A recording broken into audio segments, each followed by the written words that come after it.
First and foremost, I would like to wish our women's team luck tonight and throughout the season. I know they open tonight. I'm just guessing. You know, we're excited to get into the regular season. You know, I know it's been a pretty interesting six odd weeks now for our guys, but I know they're anxious to start playing against, you know, get into, like I've said before, get into that game routine, that scouting routine, playing against other people. And, you know, we had a good exhibition season. We learned some things. We had to get better at some things and just kind of see where we are. But, you know, overall, pretty pleased with where we are. Obviously, we've got a lot of work to do, as I'm sure most teams do. But, you know, we're anxious to play on Sunday. And George Mason's going to present a very, very good test for us. You know, they got a lot of experience returning in the backcourt.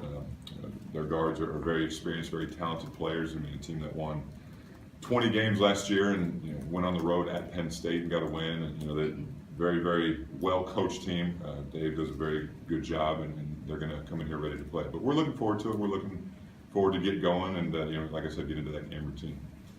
How do you feel? Nervous, or what's going through your mind? You know, I'll be nervous on Sunday. Each day that goes by, I get a little bit more nervous. You know, now I'm nervous for, I guess, the right reasons. And what I mean by that is it's more win-loss nerves than, okay, I've never done this before nerves. You know, obviously it's a real game now, but I have the 2 exhibition games under my belt from a coaching standpoint to at least say, okay, I've done this before. But, you know, I just want to make sure our guys are ready to go. I know they will be, but, you know, we're getting there. I'm sure Sunday morning I'll be, you know, pretty amped up and pretty jittery, but, you know, as long as our guys are ready to go, that's all that matters. Is there anything that surprised you about sitting in that seat besides maybe all the media stuff? I mean, is there anything, I mean, I know there's been hurdles and things like that. Is there anything that's really taken you off guard? I'm sure there's a ton of stuff. You know, I've been fortunate enough, obviously, to be a big part of this program for a while now, so I'm pretty familiar with how everything works. Obviously, you know, I've known a lot of you guys for a long time, but the familiarity standpoint from athletic department, university, team, all that, obviously, it was a very smooth transition.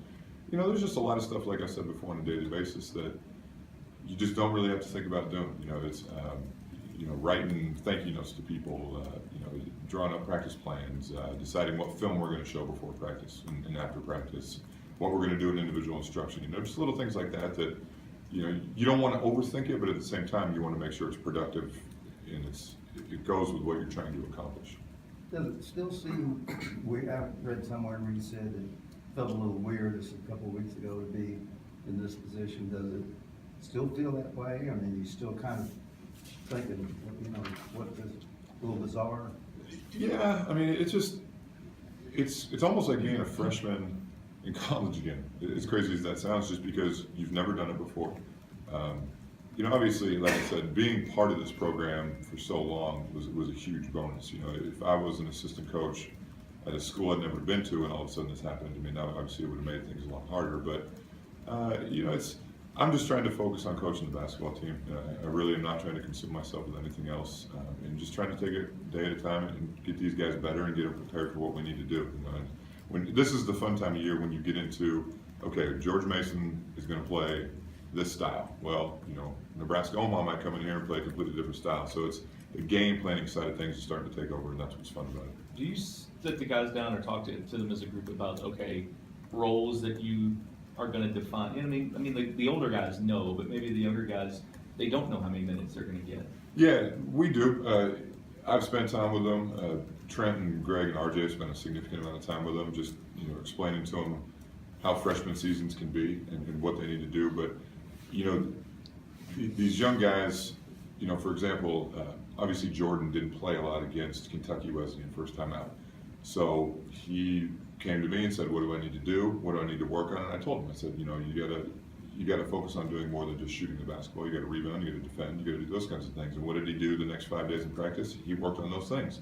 Therefore, he was rewarded for it, and he got to play 15 minutes at night. So they understand that if they don't get in a game, or at least through the first exhibition games, that there's something they need to work on, and they're focused on working on it. And that's a really, really good sign. I think it shows maturity on their part. It shows a willingness to learn. You know, because a lot of freshmen, if they don't play or if things don't seem to be going well for them, you know, that their attitude might drop. But these guys, it hasn't been like that at all.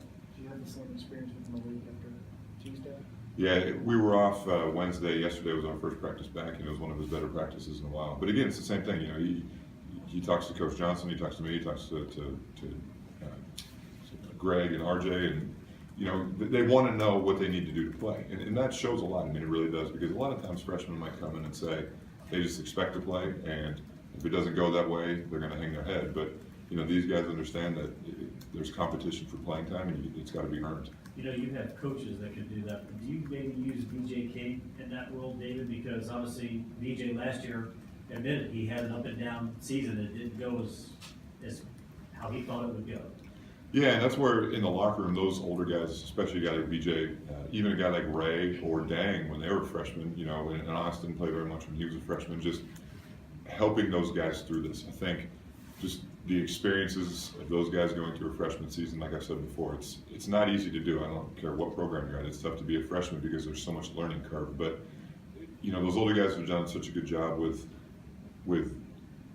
making practice competitive and getting after the young guys, but at the same time picking them up and helping them because they know that we're going to need them. I mean, we can't play with 5, 6 guys this year. I mean, we have to have 9, 10 guys ready to play. So it's been great to have that leadership. You said The on other media. night you really kind of focused on 8 guys. Do you anticipate early on that's kind of the case, or are they going to dictate that with how they practice? No, they dictate it. You know, the good news, like I said before, is we seem to have options. You know, a guy like Joe, for example, as you saw against Wesleyan, was one of the first guys off the bench. Obviously, he rolled his ankle, so he wasn't able to play the other night. But it's just going to be a practice by practice basis and a game by game basis. You know, there's going to be matchups where one guy, it might not be as well suited for him just because of the style of play and those kinds of things. There's a lot of variables that go into it, but at the end of the day, they need to practice well. They need to earn their playing time in practice, and I think they're starting to understand that.